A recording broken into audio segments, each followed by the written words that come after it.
Hello friends, welcome to my channel. ఈరోజు broccoli fry ఎలా చేసుకోవాలో చూసాము. బ్రోకలీలో చాలా న్యూట్రియంట్స్ ఉన్నాయి, మీకు తెలుసా?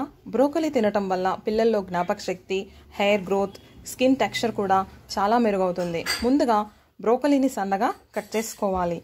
కట్ చేసుకుని కడిగి ఆరపెట్టాలి. దీనికి కావాల్సినవి ఉప్పు, కారం, అల్లం వెల్లిగడ్డ. అంతే, చిటికలో దీన్ని తయారు చేసుకోవచ్చు. ముందుగా ఒక ప్యాన్ పెట్టి దాంట్లో కొద్దిగా ఆయిల్ వేసి, ఆయిల్ వేడెక్కాక ఈ బ్రోకలీ సన్న ముక్కల్ని కట్ చేసుకున్న వాటిని ప్యాన్లో వేసుకోవాలి. ఒక 5 నిమిషాల వరకు దీన్ని మనం మంచిగా ఫ్రై చేసుకోవాలి. అటు ఇటు కదుపుతూ ఫ్రై చేసుకోవాలి.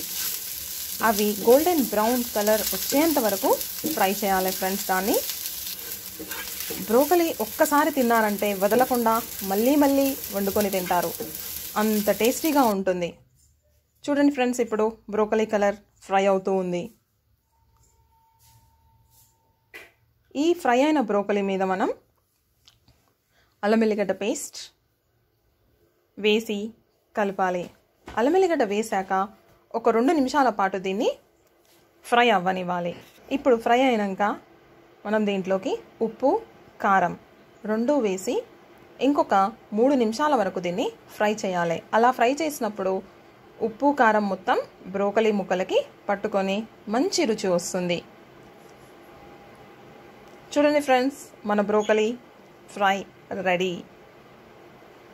దీన్ని ఇప్పుడు మనం సర్వింగ్ బౌల్లోకి తీసుకొని సర్వ్ చేసుకొని తింటే ఎంతో రుచిగా ఉంటుంది. 5 నిమిషాల్లో రెడీ చేసుకొని తినేసేయచ్చు.